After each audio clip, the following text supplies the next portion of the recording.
Uishi Uislamu, swali, funga, tafuta hela, ndio Uislamu. Usikae tu useni Adamu kwa kutegemea rasti. Rasti haiwezi kukaa kwenye sufuria.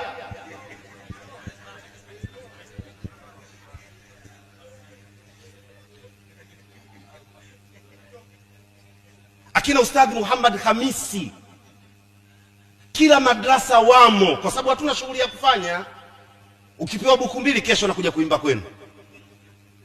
Mwingine akizidisha 5 tu una dharura, leo uko wapi na kwenda kwingine, ile 2 tutamalizana siku nyingine. Hapana, ukiwa na shughuli yako unakuwa na msimamo, unaishi. Nishawaambia anakuja, nenda. Ulishawaambia nakuja. Kakaangu Sheikh Abdallah Isa